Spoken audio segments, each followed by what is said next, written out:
Sejam bem-vindos a mais um Bate-Bola Raiz aqui na Ulisses TV. Eu, como sempre, Fábio Salgueiro, estou ao lado do meu grande parceiro Luiz Ademar, que conhece tudo do futebol raiz. Então vamos bater uma bola e naquele formato de sempre muito legal. Ou seja, a gente abre com uma entrevista sempre com um grande personagem e hoje não é diferente. E depois a gente vai com muitas informações sobre a série A1, A2, A3, enfim, tudo que envolve o interiorzão aí do estado de São Paulo. Ademar, vou deixar para você tocar essa bola e apresentar quem é o nosso. A gente está numa pegada boa de personagem, Ademar. É só nome top, fala aí. Verdade, nós temos agora com a gente um treinador que é longevo, ele gosta de trabalhos longevos, competente, ele tem mais um trabalho com acesso, ele fez assim no Mirassol, trabalho longevo, com capacidade, levando o time da C para B, também fez assim quando começou sua carreira lá no Audax, o Osasco Audax, é um cara que está fazendo um trabalho espetacular no São Bernardo, o ano passado bateu na trave, esse ano subiu, então é sempre um trabalho a longo prazo, quer dizer, o pessoal vislumbra nele um grande trabalho e ele tem oportunidade de seguir e sempre dar resultado. Estou falando do nosso amigo Ricardo Catalá. Seja muito bem-vindo, Catalá. Prazer receber vocês aqui na Ulisses TV. Nós que sempre enaltecemos e fazemos o nosso bate-bola, sempre futebol raiz com os times do interior, do Grande ABC, enfim, times em ascensão, como é o caso do São Bernardo, estabilizado no Paulistão, com acesso agora para a Série B o ano que vem. Você vai ter uma Sul-Sudeste aí, a nova, que a gente vai bater um papo a respeito disso. Mas seja muito bem-vindo e parabéns pelo seu trabalho. E eu já quero começar perguntando o seguinte: você é um cara que faz esses trabalhos longevos, só o Abel do Palmeiras, o Rogério Ceni, que tem um trabalho, acho que de mais tempo que você. Porque seus trabalhos rendem frutos e por isso que o pessoal tem paciência, ou o pessoal tem paciência porque sabe que o trabalho vai render, hein, tá lá. Seja bem-vindo. Prazer estar com vocês, prazer poder bater papo, falar sobre futebol, sobre a vida. Ah, eu acho que as duas perspectivas da sua pergunta, elas têm sentido e talvez em alguns momentos um ponto alimente mais o outro e vice-versa. Eu escolhi ter uma carreira que não seja uma carreira de galho em galho, de ficar pulando de um time para outro. Eu tenho um princípio de não trabalhar em mais de 2 clubes numa mesma temporada, então eu tenho algumas coisas definidas comigo que são balizadores e me guiam nas minhas decisões. Acho que assim os clubes, quando vão fazer um processo de contratação comigo, já percebem isso desde cedo, porque, por exemplo, dinheiro é a última coisa que a gente vai falar nessa discussão. Eu quero saber do projeto esportivo, da estrutura, qual é o desejo do clube, se o clube tem um planejamento estratégico e como ele vem sendo executado, que tipo de jogo o clube quer jogar. Então, tem muitas coisas que estão atreladas à área esportiva, para eu poder tomar uma decisão de me unir a esse projeto ou não. Eu tenho também um histórico na minha carreira, primeiro de ficar mais de um ano nos clubes, essa é uma média, que é algo de certa forma até utópico para o nosso país. E também o meu interesse em desenvolver um legado no clube que vá além do jogo. Então, o jogo, de certa forma, é o que fica para cima da água, e eu gosto de desenvolver aquilo que fica para baixo dela, que a maior parte das pessoas não consegue ver, dificilmente o torcedor consegue ter acesso, mas para mim é o que faz sentido, e acho que esse é o grande motivo de eu sempre retornar aos clubes que passo e aqueles que eu ainda não retornei já ter tido o convite para voltar, mas a situação não se deu. Então, acho que mais difícil é chegar num clube. Mais difícil ainda é você ser convidado para retornar. Ô, Ricardo, é interessante. Antes de você conectar e entrar aqui com a gente, eu estava conversando com o pessoal da produção e estava elogiando o teu portfólio. Não apenas por toda a sua experiência, todo o seu preparo, que a gente vê que você é um cara preparado, mas principalmente pela apresentação. E aí eu falei que eu quero perguntar para ele uma coisa que eu acho muito legal, muito interessante. Eu tive o prazer de trabalhar muito tempo com o Vanderlei Luxemburgo, até estreitei uma amizade com ele. E ele me falou uma vez assim: Salgueiro, não basta você ser bom, você tem que parecer ser bom, você tem que passar uma imagem positiva de você profissionalmente falando. E eu fiquei realmente muito entusiasmado com o teu portfólio aqui, a apresentação que veio. Você é um cara muito ligado nisso também, porque você entrega muito na beirada do campo, no planejamento. Mas você apresentou aqui um portfólio muito bem feito. Essa imagem também faz parte desse perfil do Ricardo Catalá profissional? Ah, sim, o Vanderlei é um mestre, né? Um baita cara. Recentemente até encontrei ele num restaurante em São Paulo, a gente ficou batendo um papo sobre futebol. Toda vez que eu encontro ele é uma aula, né? O cara é um fenômeno. Assim, ó, eu tive a preocupação de preparar um portfólio como esse, muito mais pensando em que o meu objetivo de carreira é estar muitos anos nos clubes aonde eu vou.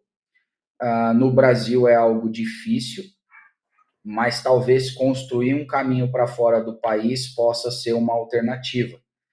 E com a entrada das SAFs no Brasil, eu entendo que saber entregar um portfólio, um documento que deixe claro para quem está do outro lado, sem te conhecer quem é você, faz muito sentido e é muito importante. Então, a ideia de desenvolver esse portfólio foi essa. Como eu construí ele? Eu fui atrás de portfólios de colegas, principalmente no exterior, caras que já tinham isso. Montei um e aí mandei para uns 20 executivos aqui do Brasil com quem eu tenho relação e pedi, cara, eu quero que você seja muito crítico. Olha, vai lá, mete a porrada, diz o que não faz sentido para você, porque eu quero ter a perspectiva de quem está sentado na cadeira de contratante, não da de contratado. E que vocês me digam, ó, isso aqui serve, isso não serve, essa informação tira, essa não tira. E, bom, todos eles me responderam, todos eles me deram seus feedbacks e eu fui fazendo o ajuste em função disso.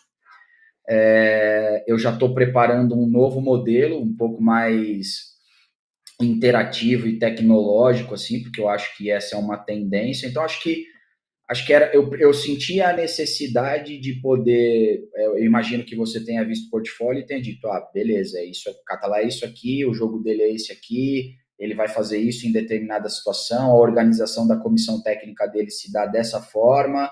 Então, a minha preocupação era essa, e acho que tem que ser uma preocupação do treinador de poder levar a sua mensagem principal para facilitar aqueles que têm o desejo de trabalhar contigo tomar uma decisão mais bem estruturada. Claro, você é um cara de mercado, a gente vai falar daqui a pouco de São Bernardo, é óbvio, né? Que é o grande objetivo, seu Paulistão, Série B e tal, mas eu queria, você é um cara de mercado. Você começou ali na base, conheceu lá o Osasco Audax, trabalhou com o Fernando Diniz, você viu lá. E hoje o Osasco Audax foi lá uma bezinha, né? Na última divisão. Deu uma derrapada assim. Você também teve por duas vezes, uma delas subiu da C para B com o Mirassol, e hoje o Mirassol está lá em cima fazendo um sucesso que todo você que é de mercado acompanhou. Você que já trabalhou nos dois e é um cara de mercado, treinador, consegue entender por que o momento é de baixa do Osasco Audax, e que já foi vice-campeão paulista, e por que o momento é de alta do Mirassol, que foi crescendo, crescendo, até nas suas mãos, subindo de divisão e hoje brilha e vai brilhar o ano que vem na Libertadores. O que esses dois times que você conhece, lógico que já teve no passado lá, por que os dois estão nos extremos aí, o Catalá? Você que é um cara de mercado. Eu acho que eu não vou conseguir responder a sua pergunta na plenitude, porque eu não trabalhei no Osasco Audax. Eu trabalhei para o Audax quando ele ainda era pertencente ao Grupo Pão de Açúcar, quando ele ainda era de propriedade do Abílio Diniz. Quando o Abílio Diniz vende ou passa o controle do Grupo Pão de Açúcar ao Cassino, que na época foi quem adquiriu todo o portfólio da empresa, o Cassino decide encerrar as operações que não eram de varejo, e o futebol era uma delas, e o clube foi colocado à venda e foi vendido ao Osasco, virando Osasco Audax. Nessa transição, eu deixo o clube e sigo para o Red Bull, na época Red Bull Brasil ainda, para ter a minha primeira experiência no profissional como auxiliar técnico da casa. Então eu não tive a experiência de trabalhar com as pessoas do Osasco Audax para poder te dizer por que talvez o clube não conseguiu sustentar aquilo que havia sido construído dentro do grupo Pão de Açúcar.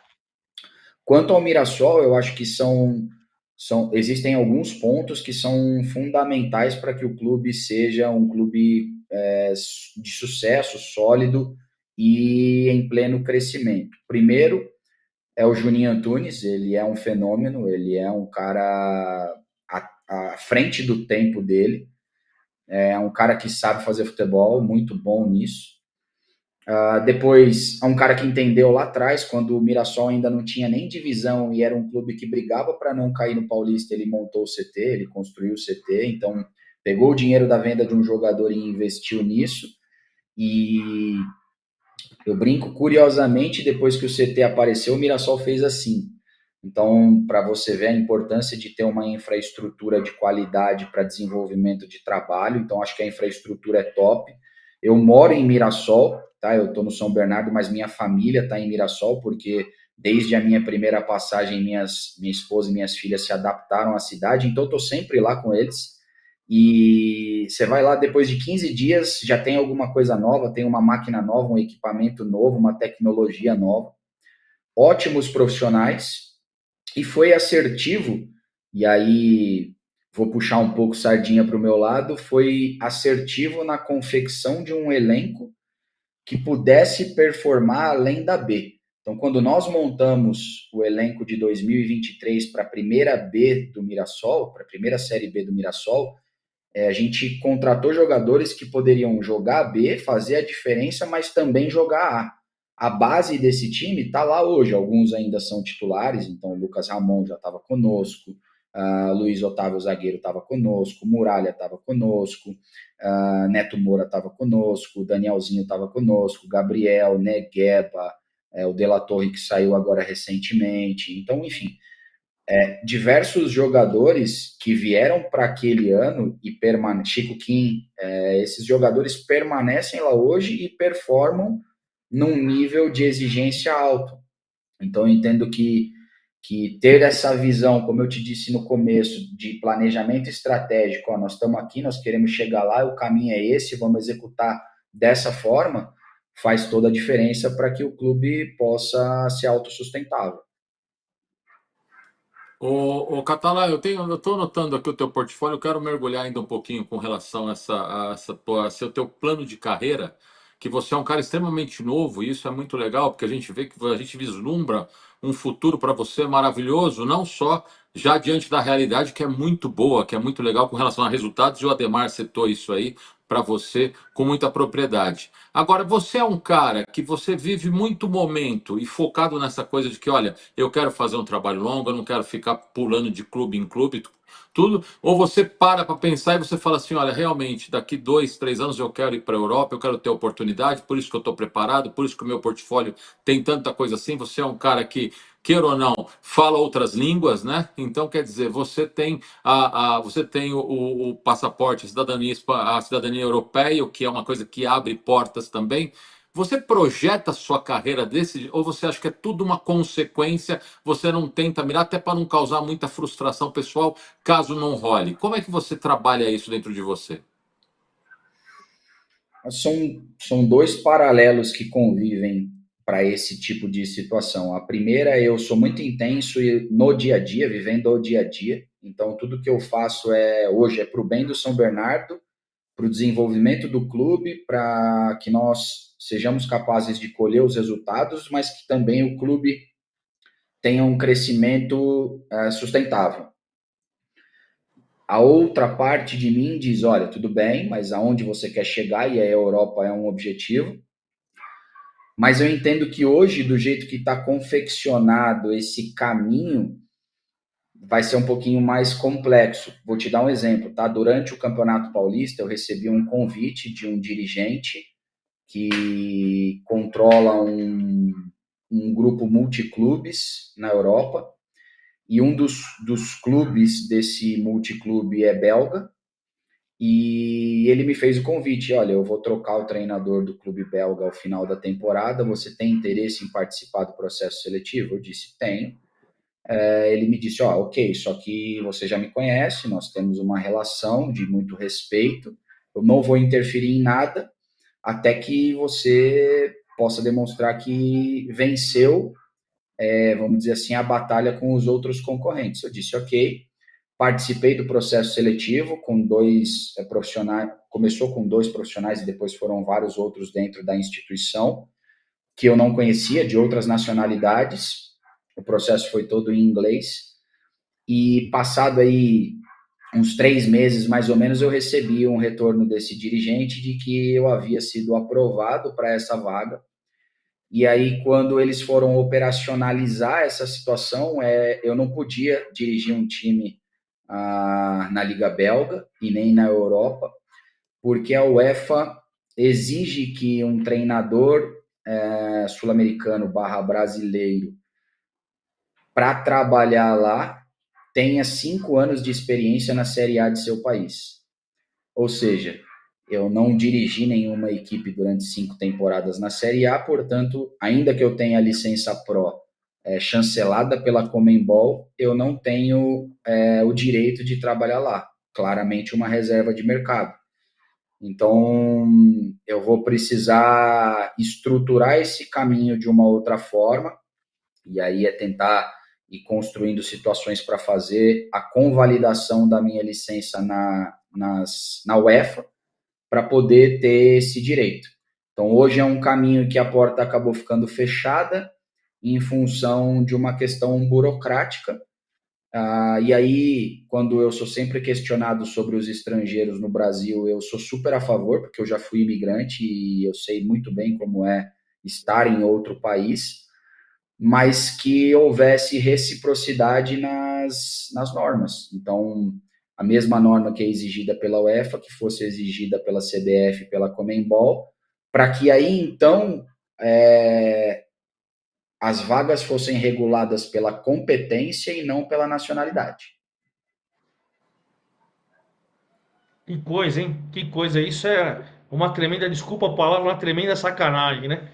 O cara tem currículo, agora, isso é reserva de mercado mesmo. Catalá, falando um pouquinho agora do São Bernardo, você como o Zanardi, né? O Zanardi que te antecedeu, vocês bateram na trave ali na Série C, né? E aí esse ano essa trave bateu na trave e entrou, foi gol. Eu queria saber o seguinte: você fazendo uma avaliação do seu trabalho o ano passado, eu transmiti vários jogos. Eu estava numa plataforma que a gente fez a Série C e nós transmitimos vários jogos do São Bernardo. E, pô, aquela bola do Operário, que se o cara der 30 chutes daquele lá, 300 chutes, ele não vai acertar um. E logo no finalzinho do jogo acertou um, e por aquele gol que vocês perderam do Operário, vocês não subiram. Aí esse ano o trabalho voltou a surtir o efeito, só que dessa vez a bola entrou. Queria que você fizesse um paralelo do que aconteceu, que você acha. Foi só essa bola mesmo? Foi uma falta de sorte para o São Bernardo não subir o ano passado, que para mim merecia? E esse ano, o que você pode falar do paralelo do trabalho que não subiu, que foi um grande trabalho, na minha análise, que acompanhei toda a competição, com mais o trabalho que subiu desse ano? Essa bola do Operário foi em 23, eu ainda não tinha retornado ao clube, foi ainda na gestão do Zanardi. Esse foi do Zanardi? Então, não me sinto confortável para falar sobre isso por respeito a outro colega de profissão, um amigo. Sim, sim. Ano passado aconteceu algo parecido, se você for olhar o gol do Remo, a gente finaliza uma bola com o Kaique de dentro da área, o Marcelo Rangel desvia ela bate no travessão, na linha do gol, volta e na transição desse gol a gente recebe o gol que subiu o Remo, time que eu tinha montado no início da temporada e que acaba subindo e nós não subimos. Então, vou falar dessa experiência que acho que vai ser um paralelo. Eu que errei, viu, Catalá? Desculpa. Desculpa, fui eu que errei. Eu confundi. A do Remo foi o ano passado e a do Zanardi que foi do Operário. Desculpa, fui eu que confundi. Não, fica tranquilo. Então, assim, mas eu acho que as situações devem ser parecidas. Assim, ó, eu sou um cara muito prático para algumas coisas, às vezes até um pouco pragmático. Eu penso que tudo que você vive e tudo que você passa nessa vida é porque é necessário e porque é uma forma de Papai do Céu te preparar para aquilo que você deseja ou para aquilo que você está buscando. Então, entendo que o São Bernardo sempre teve muito mais próximo de atingir o objetivo, construindo as campanhas que construiu e se desenvolvendo como se desenvolveu, do que ao contrário, e que em algum momento esse acesso viria. Sempre que fui perguntado, eu dizia isso: olha, o São Bernardo vai ser um time de Série B. Quando eu não sei, espero que seja comigo aqui e espero que seja o quanto antes, porque eu acho que o clube está preparado para dar esse próximo passo. Mas às vezes as coisas não acontecem como você deseja. Por exemplo, eu montei o time do Remo, olha só que ironia do destino. Eu montei aquele time, em função de uma derrota num jogo da Copa do Brasil, nós fomos desligados do clube, eu retorno ao São Bernardo, e o jogo do acesso se dá entre São Bernardo e Remo, e acontece esse lance que eu te falei, a bola bate no travessão, na linha, na volta a gente toma o gol, e sobe o Remo e não sobe o São Bernardo. Talvez não tinha situação para ser mais cruel comigo mesmo, e que me fizesse talvez ficar, ó céus, ó vida, me lamentando. A minha fala ainda dentro do estádio do Mangueirão para o nosso grupo foi que tinha que sentir a dor, que doía mesmo, mas que o acesso do São Bernardo começava a ser construído naquele dia, depois daquela oração, e que dali nós tínhamos que sair mais fortes, lamber as feridas e seguir adiante. Acho que essa é uma lição que os grandes, eu procuro olhar para muitos grandes empreendedores, caras de sucesso, caras que e assim, a maior parte deles fala a mesma coisa, talvez de jeito diferente, mas, cara, em algum momento você vai fazer um investimento errado, você vai tomar uma decisão que vai fazer a sua empresa perder milhões e vai doer, mas, cara, você tem 2 minutos para respirar fundo e falar, tá, beleza, qual é o plano para corrigir a rota? Então eu procuro olhar sempre por essa perspectiva. Na hora dói, às vezes é difícil, mas eu entendo que essa é a melhor forma de seguir esse caminho. Ô, Catalá, você é um cara com muita experiência na beirada do campo, então vale essa pergunta para você, porque eu noto que no Brasil tudo vira braço de ferro e as pessoas não opinam de forma com liberdade, né? Todo mundo realmente vê apenas o seu interesse. Na próxima temporada, nós vamos ter mais dois clubes que vão voltar à Série A e dois clubes que terão grama artificial. Aí eu queria saber de você, como um cara experiente, um cara com uma visão de futebol muito legal, muito ampla, visão europeia, tudo. Você tem uma preferência? Você acha que é um mal, um necessário o gramado artificial? A minha opinião, eu não gosto de gramado artificial. Eu acho péssimo para o espetáculo. E eu vejo jogadores, mas daí quem tem isso no estádio acaba defendendo aquilo. E eu não vejo opiniões imparciais de pessoas que às vezes até trabalham com isso e falam, mas eu particularmente não gosto. Você tem uma opinião com relação a isso? Você é um cara importante no cenário, acho que seria legal ouvi-lo. Tenho uma opinião. Eu prefiro a grama natural. Agora, acho que o Brasil precisa, e espero que essa seja uma preocupação da CBF e aí que se estenda para as federações, olhar para o desenvolvimento do produto futebol. Então, o que eu quero te dizer com isso? Na Europa, em todos os países, é padronizado qual é o tipo de gramado, a dimensão, a altura da grama. É padronizado, inclusive, o tempo de rega, ou seja, o tempo que o gramado vai ser molhado no pré-jogo e no intervalo. Então, tudo isso é definido antes da competição começar, ou pela UEFA ou pela federação local, e os clubes precisam seguir. Então, acho que essa seria uma forma de oferecer isonomia, oferecer a possibilidade de que todo mundo tenha um gramado igual e possa se preparar para o jogo em condições iguais. Agora, se você me pergunta assim, você prefere jogar num campo esburacado, todo ruim, do que um sintético bom? Não, eu prefiro jogar num sintético bom do que num campo todo esburacado ruim, porque no sintético bom, ainda que seja diferente, a bola vai rolar, você vai dar um passe ali, sabe que ela vai ali, talvez mude a velocidade do jogo, muda, talvez você possa estar mais suscetível a esse ou aquele tipo de lesão, pode ser, mas eu, entre um gramado ruim natural e um sintético bom, vou preferir o sintético bom, obviamente, mas no cenário ideal, na minha cabeça, no mundo ideal, grama natural de qualidade para todo mundo seria perfeito. Agora, óbvio, se eu não me engano, vamos usar o exemplo do Palmeiras. Se eu não me engano, o Allianz Parque, a arena do Palmeiras, é a casa de shows mais utilizada, ou seja, com mais eventos na América Latina. E aí nós estamos falando de muita grana para custear o futebol de um clube gigantesco. Então, Aí não tem como. temos que olhar também, temos que olhar para isso sobre a perspectiva do business. Sim. Ademar.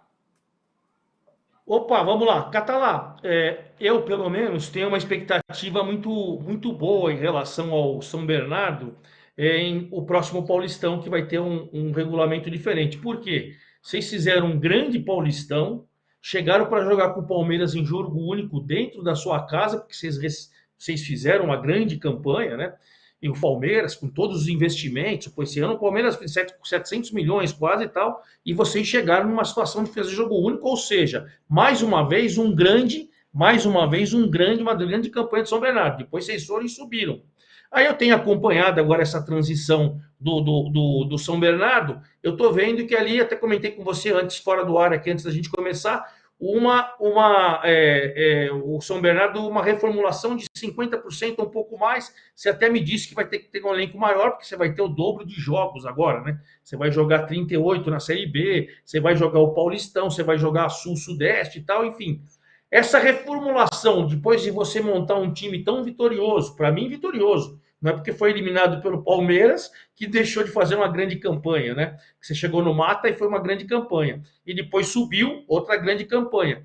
Como que vai ser essa reformulação, né? Depois que você conseguiu, para mim, sucesso tanto no Paulista quanto na Série C, num campeonato que é diferente. 8 jogos, nós vamos ter 2 rebaixados, cara. 8 jogos, 2 rebaixados, totalmente diferente. Você precisa começar, penso eu, bem o campeonato, que se você toma 2, 3 pauladas, como que você vai se recuperar em pouco tempo e tal? Enfim, eu queria falar com você a respeito da reformulação depois de um elenco que, para mim, no meu entendimento, tem que ver o seu, rendeu pelo menos em termos de resultado. E esse novo Paulista, o que você achou do regulamento e como que você vai ter que fazer para, em 8 jogos, poder brilhar como você brilhou em 12? É 8 jogos e 5 deles, os primeiros 5 em 16 dias, né? Então nós estamos falando aí de jogar um jogo a cada 3 dias, é loucura, né? Quase que um torneio. Aí você diz assim, mas tudo bem, na segunda metade aí, depois do quinto jogo, é um jogo por semana, mas aí entram os jogos da Copa do Brasil, que é um campeonato de mata-mata, que se você não dedicar atenção, você fica fora na primeira rodada, e aí o ano já começa a ter problemas, sabe? Então, assim, eu penso que 8 jogos acabou dando muito mais peso para cada jogo. O Campeonato Paulista é um campeonato muito difícil, com ótimos treinadores, com grandes equipes, com um nível de investimento altíssimo. Nós vamos precisar iniciar muito forte, muito, muito mesmo, porque se você olha para a nossa tabela, se eu não me engano, nos últimos 3 jogos ou 4 jogos, acho que na segunda metade nós temos 3 times de Série A. Na segunda metade a gente enfrenta Mirassol, Red Bull Bragantino e Corinthians. E o outro é o Novo Horizontino, que nos últimos 3 anos aí teve em quinto lugar na Série B e brigando para subir com um nível de investimento alto. Então a segunda metade do campeonato ela é insana. Então a gente precisa iniciar forte, olhar para cada oportunidade, a cada jogo como uma chance de fazer pontos para iniciar o campeonato brigando em cima. Penso que o Paulista é um campeonato muito de que como você começa dita um pouco o estado de energia anímico que vai prevalecer no ambiente. Então, começar bem vai fazer toda a diferença para a gente poder brigar em cima, esse é o grande objetivo. Agora, como você mencionou, é uma reformulação grande, nós receberemos muitos jogadores novos e aí você precisa criar uma condição de adaptação ao clube, ao novo campeonato, à cidade. O cara traz família, precisa ambientar a família numa nova moradia, numa nova escola, com uma nova rotina. Então, o desafio eu vejo como gigantesco, gigantesco mesmo. Todo mundo tem falado de Série B e eu tenho falado só de Paulistão, porque vai ser um campeonato muito, muito difícil e o São Bernardo precisa performar bem nessa competição para poder encaminhar um desenrolar de ano favorável. Ricardo, o que me chamou a atenção é que você pediu para a CBF o respeito ao produto futebol, e eu escrevo isso muito no Twitter. Eu acho que a CBF muitas vezes chuta o futebol brasileiro, o seu próprio produto, com algumas ações impensáveis. E você pede respeito aí, padronizando os gramados e tudo mais. E você falou uma coisa muito legal, porque ao mesmo tempo que você mostrou a sua preferência pelo gramado natural e pediu padronização para a CBF, você fez uma ressalva importante, dizendo assim, pô, a gente tem que entender também que a Arena do Palmeiras é que recebe mais shows e a gente tem que ver o business também. Isso tem muito a ver com a MBA em Gestão e Marketing Esportivo que você fez em 2011, ou seja, você não vê apenas o micro, você vê o macro, você é um cara realmente ligado a todos os setores do futebol, é mais ou menos por aí? Sim, um dos motivos de eu ter feito esse MBA foi esse, assim, eu sempre pensei o quê? O treinador, ele é uma parte só do processo e para onde eu quero ir, aonde eu desejava trabalhar, nem existia SAF aqui no Brasil ainda, eu entendia que ter a capacidade de olhar as coisas numa perspectiva mais global, de forma maior, assim, fora só daquele campo técnico, fazia muito sentido. O treinador interage o tempo todo com muitas áreas e ser capaz de entender minimamente dos assuntos de outras áreas me ajuda muito no sentido de conseguir conectar com as pessoas, de ser mais empático, porque às vezes o que eu vejo como um problema, porque eu tenho uma visão engessada, na hora que eu olho pela lente do outro, eu digo, isso aqui não é problema, isso é solução. Então, o MBA, não só o MBA, mas a pós em Psicologia do Esporte na Universidade de Barcelona, o curso na São Marcos, que eu fiz de Tecnologia em Gestão de Esportes também, e aí os cursos técnicos, não só os da CBF, mas como eu fiz a Universidade de Educação Física também. Então, assim, tudo que eu fiz foi pensando em preciso ser mais completo para oferecer uma versão melhor às pessoas que estarão ao meu redor, porque a minha missão de vida é melhorar as pessoas que se relacionam comigo. Para isso, se eu não buscar ser melhor todos os dias, eu não consigo acordar pela manhã e ter um sentido de vida que me faça seguir adiante. Catalá, o São Bernardo, né, é um dos poucos times aí que não tem base. Vocês têm uma empresa por trás, é a Magno, né, que faz um trabalho sensacional no futebol profissional. Penso eu, e aí eu queria saber a sua opinião, que isso é uma dificuldade para o treinador, né? Você pega aí, eu estava acompanhando ontem a final da Copa do Brasil Sub-20. São Paulo foi campeão em cima do América. O São Paulo, apesar de todos os problemas que vem enfrentando, você vê ali um camisa 10, você vê não sei o que, ele já subiu alguns jogadores, vendeu até do time da Copinha para cá, vendeu até o Ferreira, vendeu o Alves e tal, arrecadou dinheiro, embora para mim vendeu mal, mas enfim, e já tem outro 10, já tem outro 9 e tal. Quer queira ou quer não, você precisou, você recorre ali para qualquer situação, seja para vender, seja para aproveitar, né, e tal, enfim. E você não tem essa situação. Existe algum planejamento da empresa, da Magno, ou então São Bernardo ter time de base e tal? Ou não, num curto período não tem, mas isso dificulta bem a vida do treinador, ou estou enganado? Não, está correto. Eu só não consigo te responder a pergunta sobre existe um planejamento, porque eu penso que essa é uma questão institucional, e aí quem deve falar sobre questões institucionais é a própria instituição. Então, não me sinto confortável para falar sobre isso. O que eu posso te dizer é que, conversando com o proprietário há poucas semanas, ficou estabelecido que nós teremos para esse ano uma ideia é ter um elenco vamos dizer assim, de 20 jogadores profissionais com mais casca, com mais bagagem, 22, vamos dizer assim, 2 times, e um terceiro time formado só por jogadores sub-23, jogadores mais jovens, que a gente possa, de alguma forma, ter de onde tirar e, eventualmente, construir uma situação de venda para o clube, porque a conta não fecha. Eu digo sempre para o proprietário, eu sou grato por você estar no futebol, porque é um projeto com o qual eu me identifico e é através do projeto que eu alimento a minha família. Entretanto, para mim, você é maluco, porque a conta nunca fecha se você não tiver base. Você não consegue fazer aquilo ser sustentável, né? Você não consegue vender jogador e colocar dinheiro no clube. É sempre do bolso, do bolso, do bolso, do bolso, do bolso. E aí uma hora, né, assim, fica pesado, principalmente quando o clube começa a crescer como agora. Você vai para a Série B, em relação a valores de contratações, o modus operandi na B, ele é loucura, assim. Então, a ideia para esse ano é ter isso. Eu imagino que na cabeça do proprietário ele enxergue que ter categorias de base em algum momento pode ser a solução para que o projeto seja sustentável e fazer bons negócios. Então, vou usar novamente o exemplo do Mirassol. O CT nasce da venda do Luiz Araújo do São Paulo para o Lille da França. O Mirassol tinha uma porcentagem. Recentemente, o Mirassol trouxe o Genes, percebendo que ele estava performando, comprou a parte de um, de outro e de outro, gastou acho que 4 milhões para fazer tudo isso e agora está pedindo 5 milhões de euros por esse jogador. Então, nós estamos falando 5 de euros aí, 5 vezes 6, rápido, uma conta rápida aqui, 30 30. milhões. Ou seja, se ele conseguir vender, ele está arrecadando 24 milhões em uma operação.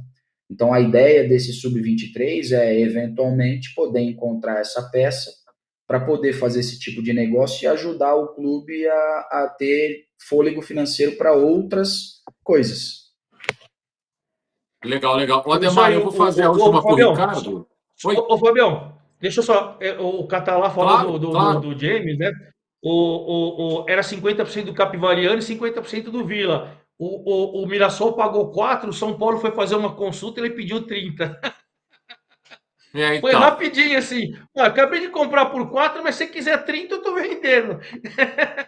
Mas é Então o assim que a Catalá tá banda toca. sentido. Ele acabou de pegar por 4 milhões, 50 do Capivariano, 50 do Vila. O São Paulo bateu e falou: você tem um, né? Tá 30 milhões, você leva. Só Ô, para Ademar, elucidar essa parte do Catalá, só para. legal, legal. Eu vou fazer a última para o Catalá e depois você fica à vontade, Ademar, para finalizar com ele, tá certo? O Catalá é o seguinte: Beleza. fala-se muito em estado anímico dos jogadores. Hoje tá na moda falar nisso e eu acho que é uma coisa muito importante. Agora eu quero mudar um pouquinho. Você acabou de citar, né? Começando o início da temporada, o Campeonato Paulista, 5 jogos em 16 dias. Como é que está o estado anímico do Ricardo Catalá para o início de temporada assim? Eu sempre faço tudo achando que vai dar certo. Eu nunca começo um projeto, eu inicio uma jornada achando que não vai dar certo. Acho que você ser capaz de co-criar uma realidade e operacionalizar esse como fazer isso é o que te dá vida. Então, eu estou muito animado, feliz, entusiasmado, entendo que tem muita coisa legal para vir, inclusive dificuldades, e vejo como legal também, porque bom marinheiro não se faz em mar calmo, e para mim o crescimento mora na dificuldade, na adversidade, né? No conforto você não cresce. Então, estou animado, entendo que nós vamos ter uma temporada desafiadora, ao mesmo tempo é um privilégio poder, pela primeira vez na história do clube, participar de uma Série B, ou seja, de estar ajudando o clube nesse crescimento no âmbito nacional. Óbvio que à medida em que, porque você não vai ganhar sempre, você perde jogo, o treinador, eu pelo menos absorvo muito isso, assim, sou um cara que sinto muito tudo, porque eu vivo a minha vida pro futebol e ela é tudo feito de forma visceral, mas assim, a minha perspectiva é otimista, ela é uma perspectiva de quem de quem olha para as coisas com a possibilidade de ter um ano ainda melhor do que foi 2025. E a minha última pergunta, Catala, te agradecendo demais pela participação e torcendo pelo sucesso do São Bernardo, é justamente essa. Eu fiquei encantado com a temporada de 25 do São Bernardo. Chega na frente do Palmeiras, faz um mata-mata só, o Palmeiras venceu, mas tem todo o investimento, absolutamente normal. Eu acho que até agora é um novo campeonato, mas acho que o Campeonato Paulista, o meu preferido é a Série A2, justamente por ser um campeonato mais nivelado. Eu vejo o Paulistão geralmente dando um privilégio para os grandes, sabe? A minha visão. Mas enfim, você fez um grande Paulista, depois subiu, uma grande Série C subiu. Esse ano você aumentou agora, você vai com grande expectativa, penso eu, e aí é você que tem que responder. Para o Paulistão, você faz tempo que você está na primeira divisão, vem de uma grande campanha, eu presumo que a sua expectativa é no mínimo fazer a mesma coisa. Depois você vem uma Série B, que o sarrafo até financeiro de dinheiro é lá em cima, você vai ter com times, né? Fortaleza tinha uma folha de 9 milhões e meio. Não acho que ele vai vir para B com uma folha tão mais baixa assim, não. Mas, enfim, aquele sarrafo com times com grana. Você vai fazer uma sul-sudeste aí pela primeira vez. Enfim, você vai ter todo um trabalho ao longo do ano. Mas o seu contrato eu estava vendo é até final do Paulistão. E aí quero que você me corrija se é isso mesmo ou não. Existe uma expectativa de vamos aguardar o que acontece para você planejar a Série B e a Sul-Sudeste e tal, ou não? Você vai, mesmo no Paulistão, vocês já vão deixando tudo meio encaminhado, você tem que deixar um cronograma para o ano inteiro. Como que é isso na sua cabeça? Seu contrato é só até o final do Paulistão, se não me engano, é isso? Isso, eu renovei o meu contrato no final do Paulista desse ano. Meu contrato era até o final do Paulista. Esse Paulista que você menciona, que a gente chegou até o jogo contra o Palmeiras, e foi renovado por mais uma temporada. A minha discussão com a direção agora pós Série C foi, cara, coloca energia em cuidar da renovação dos jogadores que nós entendemos que devem permanecer em conjunto com a direção, de buscar as contratações, porque nós estamos aí há um mês da competição e ainda falta bastante coisa, e o mercado está super disputado, super difícil. E aí depois a gente senta e resolve a minha situação. Como eu disse para vocês já, não é dinheiro que vai guiar ela, é o projeto. Então, acho que fazia muito mais sentido a gente colocar energia em algo que era prioritário do que na minha situação. Eu sou o terceiro mais longevo do país. Se eu não me engano, ao final do próximo Paulistão, eu vou ser o treinador com mais jogos na história do São Bernardo. Então, assim, tá claro para todo mundo o meu nível de envolvimento, meu nível de compromisso com a instituição e vice-versa. Então, eu entendo que se for para permanecer o ano todo, isso vai ser solucionado de uma maneira natural, e se não for também, como eu disse, é a minha segunda passagem no clube, então sempre sair de qualquer lugar que seja com as portas abertas é importante. Mas esse não foi um assunto que foi discutido de fato. O planejamento é para a temporada toda, então nós estamos propondo contratos para os jogadores que durem o ano todo. Diferente de muitos clubes, eu não monto o time para mim. Então, tudo que é feito no São Bernardo foi como eu fiz no Mirassol, como eu fiz no Red Bull Bragantino, como eu fiz no Operário, como eu fiz no Clube do Remo.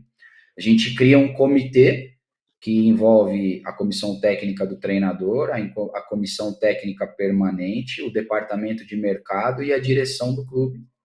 E aí todo mundo opina sobre todos os nomes que são oferecidos, todo mundo dá o seu parecer e a gente vai avançando quando existe uma maioria de aproximadamente 70% na contratação desses jogadores, porque eu entendo que a instituição não pode ser refém do treinador.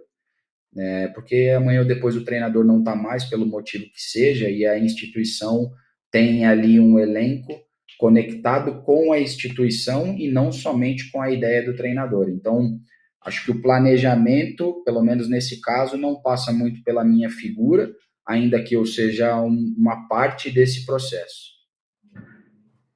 Legal, Ricardo. Deixar um abraço para você. O desejo de um final de ano maravilhoso e que 2026 seja realmente um sucesso para você, que é um cara preparado, é um cara que realmente a gente sente que tem não só sucesso na beira do campo, mas é um cara preparado para isso. Então, que a vida continue te sorrindo aí para você, tá bom? Forte abraço. Ademar, pode se despedir do nosso amigo aí, agradecendo mais uma vez a moral com a gente, viu, Ricardo?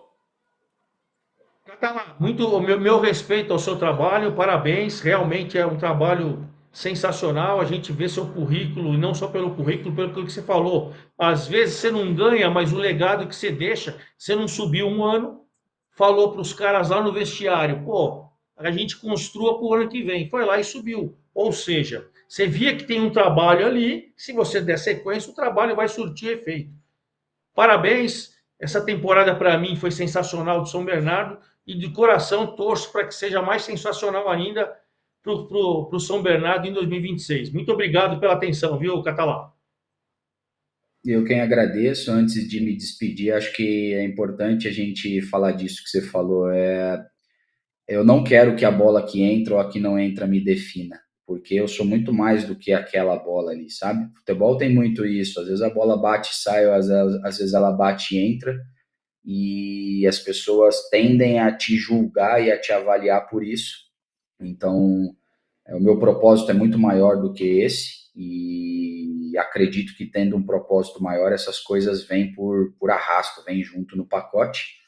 Desejo a vocês também um ótimo final de ano, com muita luz, muita paz, muita saúde, que vocês possam desfrutar da presença dos familiares, estejam com as pessoas que vocês amam, se nutram dessa energia para um 2026 abençoado, repleto de luz. Para todos nós.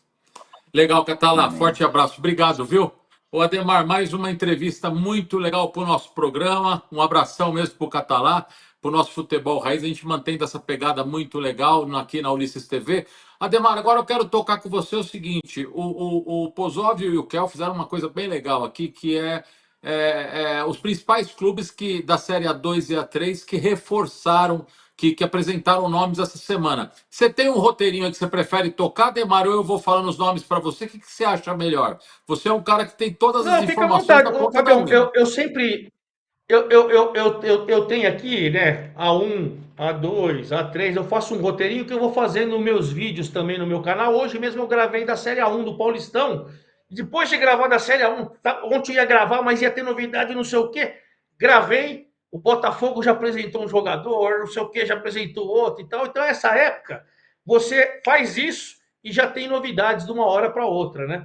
Então, fica à vontade, eu tenho meus roteirinhos aqui, a hora que você falar qual é que for, eu vou para ele, fica à vontade.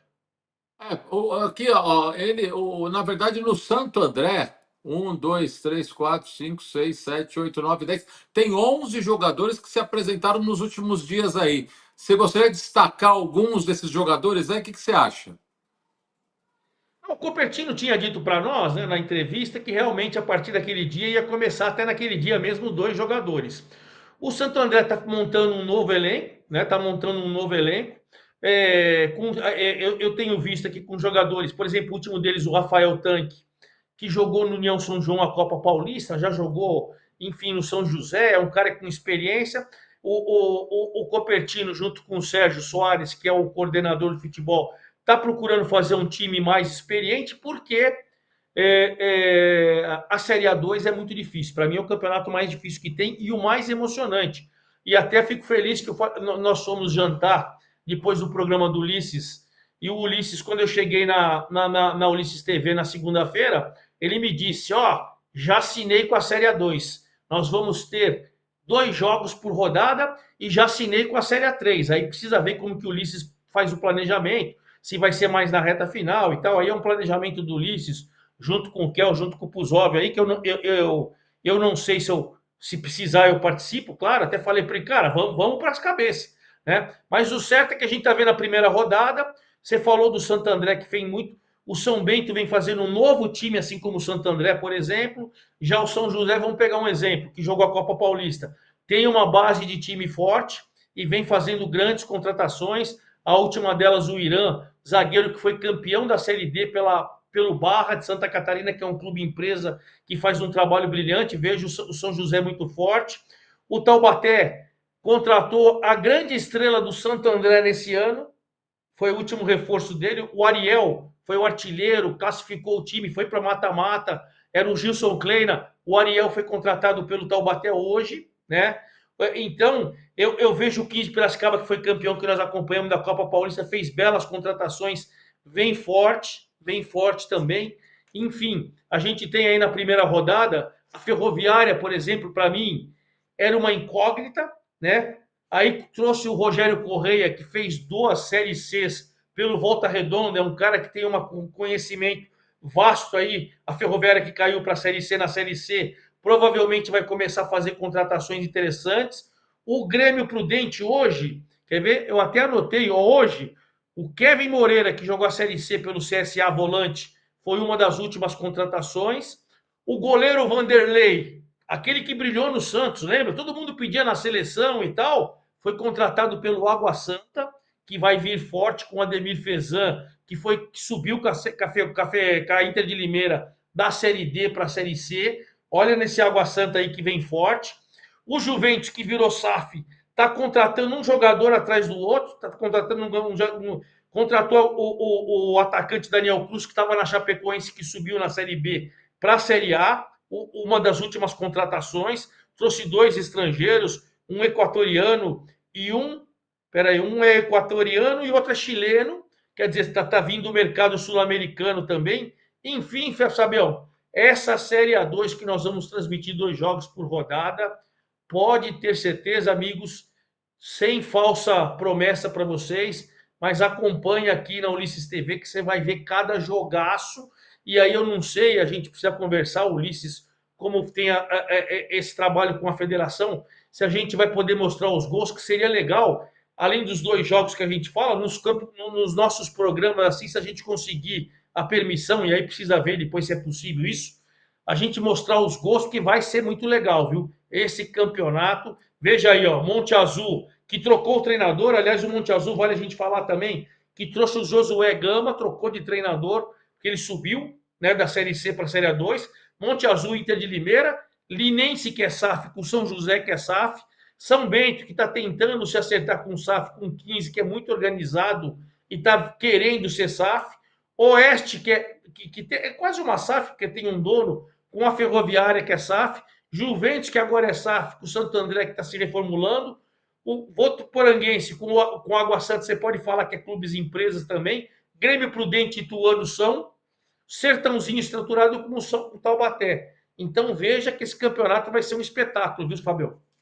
Ah, sem dúvida nenhuma, não tenho a menor dúvida. É muito legal que a gente vai estar atento a cada rodada aqui, que nós teremos a transmissão. Isso vai ser muito legal. Ademar, pulando para A3, vamos fazer esse mesmo bate-bola? Você realmente cita os teus destaques aí, eu vou complementando, porque eu estou com uma lista aqui muito legal do Bruno Puzóvio também, mas você pode citar aí os clubes da A3, Ademar, que você acha que nessa semana aí deram uma arrepiada nas contratações. Bom, nessa semana nós tivemos o 15 de Jaú fazendo um jogo treino com comercial que foi muito legal. O Roberval, que nós já entrevistamos aqui, o 15 de Jaú venceu por 1-0, vem se estruturando. O União São João fez e aí eu quero fazer um parênteses, fez um jogo treino com o São José da Série A2. Primeiro tempo terminou, o pau comeu solto, o cal comeu solto, nem teve o segundo e o terceiro tempo. Geralmente, jogos treinos, os times fazem 30 minutos, os titulares, 30 minutos reservas, e no último 30 minutos ou você volta com os titulares ou você mescla ou faz teste com alguns jogadores. Rapaz, o pau comeu no final do primeiro tempo ali, aí no vestiário, União Suzana cruzou São José de fechar os vestiários, de mandar embora o time, mas o pau você vê que já está cantando, aí os caras já estão trabalhando a 1000 por hora, então é uma curiosidade. União São João contratou o meia atacante que foi artilheiro do Juventus, o Rafael Costa, o seu último reforço, fez um jogo com o 15 Piracicaba e perdeu por 1-0. União Barbarense, ontem e hoje, o Daniel Silva, que veio do Monte Azul, e o lateral esquerdo, Rodrigo Pires, do Azures, do Paraná. Novidade.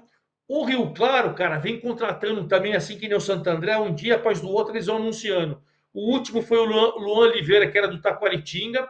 O Rio Branco hoje anunciou, eu recebo aqui no meu celular, o volante Pablo Nereu, que tem experiência aqui no futebol paulista, mas estava no estava no URT lá de Minas Gerais. Deixa eu ver, o Catanduva anunciou que vai fazer agora, dia 16/12, seu último jogo treino com o Votuporanguense da 2. A Francana, rapaz, eu quero aqui abrir um parênteses para a Francana. É o único time da 3 que não tem treinador ainda. Faz Tinha um um tempo, português né? que ia fazer lá a copinha, daí o português foi embora, pegou outro para a copinha. O Vantuil Rodrigues, coitado, ainda tem contrato, quer voltar, mas os caras não sabem se vai. O Viola, não é aquele que era do Corinthians, não. O Viola é o cara que vem comandando o time, ele não sabe se ele vai ser efetivado. O certo é que a Francana, que é tradicional, vem fazendo, inclusive, e tem feito, fez da Copa Paulista esse ano, fez na Série A3 esse ano, várias peneiras com os caras bons de bola da várzea, não só de Franca, como da região. E vira e mexe, ela aproveita 3, 4 caras e tá cheio de cara de várzea fazendo testes lá, junto com um time que fez até uma boa Copa Paulista. Mas precisa definir, a diretoria precisa definir. Vai voltar o Vantuil? Não vai voltar o Vantuil? Não dá para você ficar fazendo um trabalho assim. E aí, se eu estou falando da bagunça que está na Francana, eu quero fechar com a Portuguesa Santista do Sérgio, que a gente entrevistou aqui, o Sérgio Guedes, também que a cada dia tá no seu Instagram, eles estão anunciando todos os reforços, mas a cada dia 2 reforços. O Cachito, que tem experiência aqui no futebol paulista e estava no Picos do Piauí, foi o último deles. E o Paulista de Jundiaí, gente. Olha no Paulista de Jundiaí. Depois que ele virou SAF, ele foi parar que nem o Audax, foi parar lá na Bezinha. Aí estava largado, o time tradicional, campeão da Copa do Brasil, largado na Bezinha. Veio um cara de mercado financeiro, comprou a SAF do Paulista, organizou, colocou a casinha em ordem, subiu da Bezinha para 4, subiu esse ano da 4 para 3, vem forte, tem contratado bem. O último, o Camilão, que já foi da seleção brasileira, Camilo, Ponte é. Preta, Camilão, Marília e Experiente. tal, Camilão, Figueirense, jogou na Série C com Figueirense e tal. O Camilão veio para dar experiência para o time. Então, o Paulista vai vir forte com o Camilão da seleção brasileira para 3 com a camisa do Paulista. Esse campeonato vai ser muito bom também, viu, Fabião? Ademar, a perspectiva é maravilhosa para 2026 e o mais importante disso tudo é que a Ulisses TV vai estar em cima desses campeonatos, a gente vai estar trazendo todas as informações, não só com o Luiz Ademar trazendo as informações, mas nós na transmissão também participando dos jogos. Ademar, mais um futebol raiz aí realmente muito legal. O Ricardo Catalá foi um cara muito bom entrevistado. A gente fica por aqui. Até a próxima, Ademar. E sempre um prazer, hein, meu caro? Um abraço, Fabião. Fica com Deus. Semana que vem a gente vem e aí a gente fala um pouquinho mais do Paulistão, fala um pouquinho mais da 4 também. Um Tá abraço, bom, então. fiquem com Deus e Forte até a próxima. abraço. Aos amigos, até a próxima.